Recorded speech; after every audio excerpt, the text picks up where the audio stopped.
Hi, everybody out there in internet land.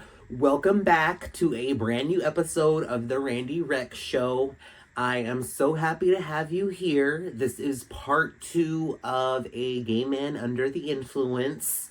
So, all of your anticipation is finally about to pay off. I'm going to talk about some of the movies I've been seeing with my Alamo Season Pass. I'm going to rank them from best to worst. I do start off talking about number two, but I circle around back and talk about number one in all of the movies I've been seeing. So I hope you guys have all been enjoying the holiday season, doing all of the things you love, surrounded by the people you love, and I hope you enjoy the show.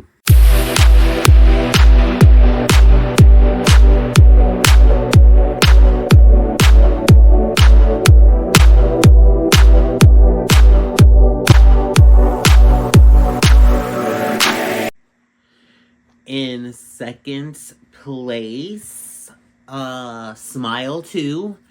I really loved Smile 1 and I love Smile 2 even more. If you're not the kind of person that's into horror movies, I'm so sorry. I love the genre. So I feel like you're really missing out. This movie, there's not really much to say about it. I don't want to say what I want to say because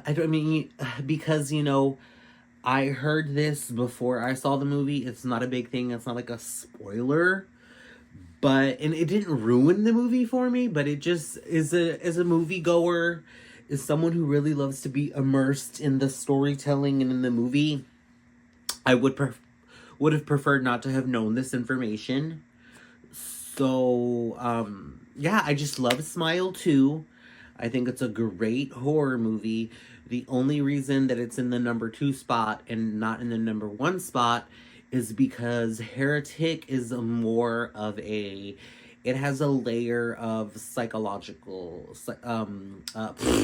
it has a layer of, there's a psychological layer to it, basically. There is a psychological layer to it.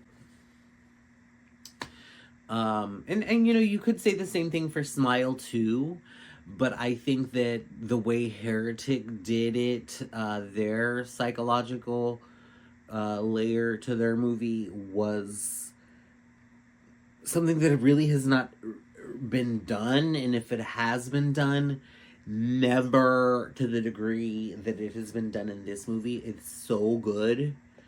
And really, all it is in Heretic, within their movie, what that is them talking about religion. I love the way that religion and faith played into the plot of the movie. So there's that. The number 3 movie is, what is it? A Woman Under the Influence, starring Gina Rowland. Came out in 1974. This is one of those classic movies, and again, one of the reasons why I love the Alamo Drafthouse is because they bring back these random ass great movies. Huge fan of this movie. Gina Rowland and the main male actor of this movie won some awards for this, and they are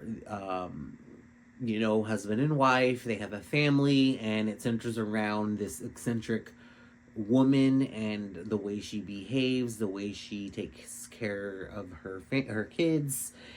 Is she alcoholic? Does she abuse that? Does she self-harm? It's just such a good movie.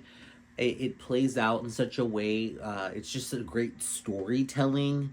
They really show you versus just tell you. Again, it came out in 74, so it's very straightforward in that sense, where you do feel like you're just watching someone's life unfold. Very dramatic. It deals with a lot of heavy topics, but I loved A Woman Under the Influence. So, number 4, I would have to put Venom 3, The Last Dance. I know that's a big controversial placement for this movie in this list, but I would definitely rewatch it again. A lot of people talk about how much they hated this movie and how much crap it is, but I have a soft spot for Tom Hardy and his Venom, and I enjoyed it, and I would definitely put it above number 5, which is, if not just as good as a movie, is Venom 3. The best Christmas pageant movie ever is a very sweet, wholesome family movie. I could definitely rewatch that one as well.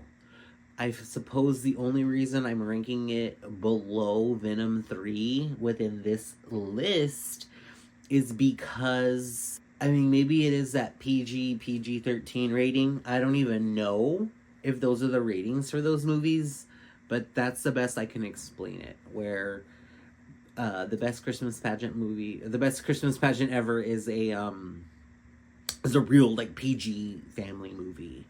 And I even told my cousin about it, and I said, even though it talks about religion a lot, it's a big part of the movie, it's still a good movie. And he's like, well, what do you mean, even though it involves religion? And, I just told him, religion is one of those things that can really turn people off. And it's not that it turns me off, so to speak, but it's just not something that is in my everyday life. It's not something that I'm used to, that particular religion, or really any religion for that matter. This number 6 would be Phase 4. I loved this movie. This is a very oddball, quirky kind of movie. I saw it on a Weird Wednesday with one of my cousins. There was a speaker before it, and it really was just such a fun experience. And the only reason I have it below Best Christmas Pageant Ever and Venom 3 is because it's such an unorthodox movie. It's not a movie that I really foresee myself rewatching often, if ever. But it's just basically about like these killer ants that take over. Like, this alien comes from outer space and they infect these ants, and these ants are like, these are killer ants. They're not big. They're just like talk to each other and they attack. And there's this family in a farm and they don't want to evacuate. And there's this whole thing. But, like the speaker said in the beginning of the showing, like, it's not like a lot of action. You're going to get a lot of people just talking in a lab about what's going on and what to do about what's going on. But it's still a good movie. It's still a fun movie. It's really weird. And it is a very perfect fit for Weird Wednesday. So those are the movies I've been watching lately with my new passes. Yeah, I love them. And I would say I recommend them, but I'm the kind of person that I like to have my space, and I don't like crowds, so don't join me. No, I'm just kidding, join me. I love movies, as you can tell, so thank you for tuning in to this new episode and hear me rant and ramble about something that I love, movies. And until next time, I hope you guys surround yourself with the things and the people that you love as well.